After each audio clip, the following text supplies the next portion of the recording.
Right, now we're moving forward into section 2 now to the next year. You know, we'll get to the scores later because I know how much you love doing that bit. But what have you got to achieve in this last year? And you can talk about COVID, obviously, clearly it's everything, isn't it? I mean, where are we going? What do you want to do?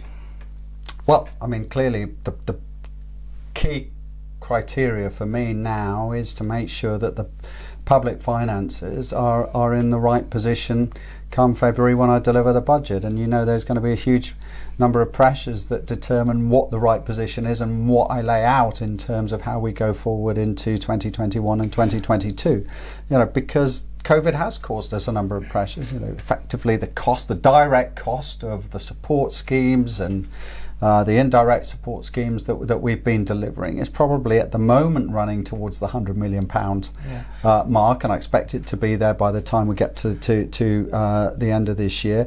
And of course, we have an income deficit now because businesses clearly has effectively been closed down or reduced in their profitability for a number of weeks, and that will impact on the income level. So we will not get full sight on that till much later in the year, and then we will have to determine how best to react to that, set that framework out, but also tell the public how we're going to carry on financing and paying for the critical services they want, and to deliver the improvements, for example, in healthcare that have been set out with Sir Jonathan Michael. I will deal with you on this subject in another time, I know in a week's time or so, because this is about you really as much as anything. This is your year thing, and what do you want to achieve in this year? You know, is there things, bills you want to put in place, things you want to put done before the election that you want? I absolutely want to see the healthcare bill through now. I want to success. I sit on the transformation board for healthcare. I want to see that bill through and that board in place, properly in place by the summer of next year.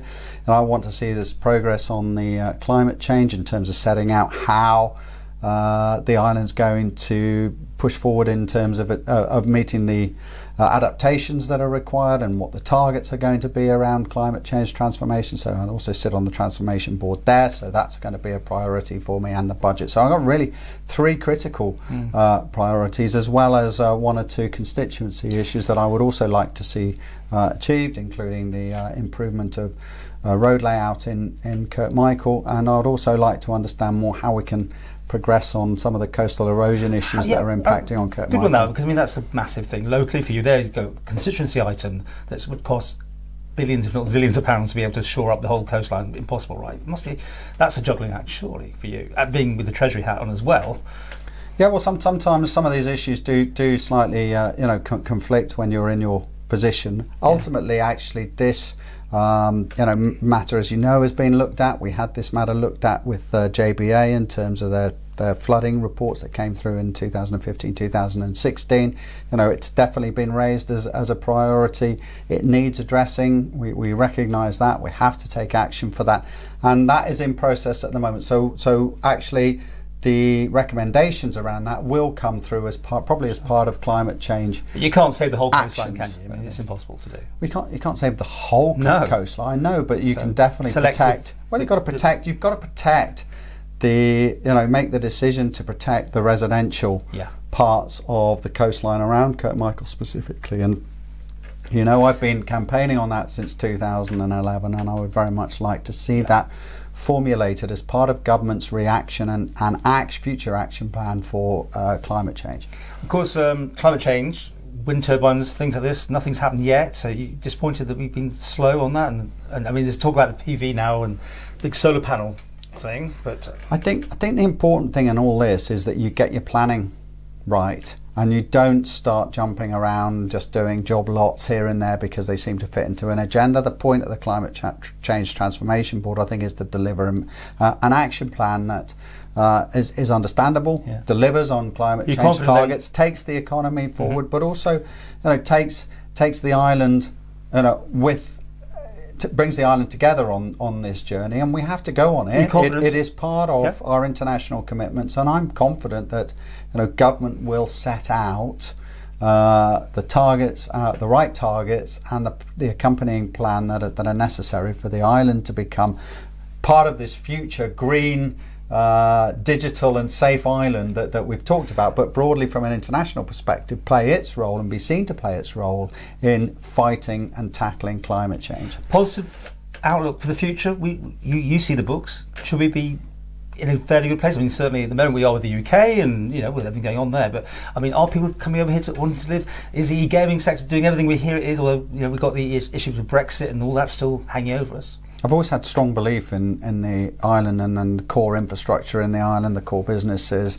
I'm a very strong believer in the core values that are shown time and time again by the people on this island. So yes, there's a very, very strong future for the island. I think COVID has really shown the island's strengths in many ways. The value of the environment that we live in on the island, the value of the business infrastructure, and more importantly, actually, the value of having strong public finances. We've still got strong public finances. We're going to have strong public finances, and actually, yes, the island has a very strong future if it capitalises on the opportunities that are needed for us to change for. And all these capital projects, the future. You're ploughing ahead, so there's money being put into the economy. But okay, how do you stand on the lockdown? I mean, there you are. I know you're in Coman, and I know there's disagreements, and I know there's two different sides on this thing. You're fighting one corner here, the other people, aren't you? Okay, well, just tell us all how you feel about the lockdown, and do you agree with the stance we're getting? I think the island's in a great place at the moment. We absolutely took the right decisions at the right time for the challenges that we were facing, and it's great that we're sort of coming back off a summer where we've all been able to live our lives. Probably people have been able to staycation, and we've been able to make the most of things. I think it will be for history ultimately to judge whether the actions we and other countries have taken have been right or wrong. I'm asking you. What I think is critical now is, and the role that I and others have got to play, particularly in the Council of Ministers, is to determine how we move forward. Because information is coming through to us all the time. We can clearly see the negative impacts in the UK at the moment, but we have got pressures that we need to solve over here, and you can't just stand still. So we've got to get families moving, for example, as one challenge, and we've got to work out how to do this safely, securely, in balance, and yet still take us forward, because the risk of not moving forward means that when you get further down the road, get into next year, get into next summer, it means the island potentially comes to a sort of standstill in terms of progression, and meanwhile everybody else who's dealing with this in many different ways has moved on to a different level. So we have to find a way forward through this. So leadership as well as management is absolutely critical, and I'm firmly believe that we now have a huge job to do to understand all the risks and to take the island forward through this crisis in the safest way, but also in a way that resolves some of the issues that you get when you effectively sort of put yourself in a bubble in the way that we have. If you were the next Chief Minister, would you do things differently? I think, Paul, my focus is on delivering and both a better future for everybody, but also contributing and working with the Chief Minister and the Council of Ministers. And I have to say, in all these cases, we have had some very robust but productive discussions. And I absolutely support 100% the position that we both arrived at in many ways, but also the position that we find ourselves in now, because I think it's been the right action in the circumstances for the island to take. And as I say, we will find the right way forward. Okay, quickly to finish with, yes or no? Do you want to be Chief Minister? As I said, Paul. No. I think it's right to say. I haven't even given any thought to next year. Okay, but would you like the position, Mr. Cannan? That's Paul, a simple. I think people would expect you to say yes. My focus is on the here and now, and what we're doing, and it has to be, because you shouldn't be distracted, and I don't think the ministers or anybody else involved at the heart of this should be distracted at the moment.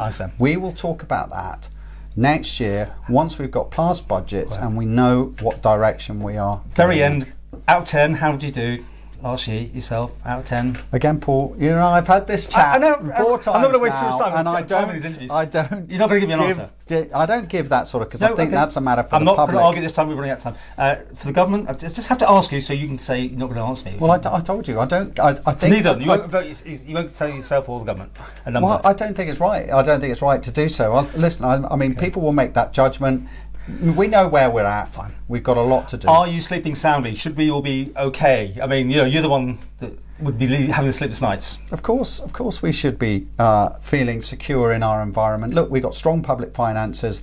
They're strong, right? Very strong. Perhaps some of the doom and gloom that I might have forecast right at the beginning, when we were getting all sorts of projections in, that has not materialised, right? In terms of the potential depth of what we were facing, were we not successful in getting rid of COVID on the island. We're in a good position. We're very strong. We've got things under control, and we'll get through to the next budget, and I'm sure we will outline a message of confidence in public finances and a confidence in the future of the island over the next few years.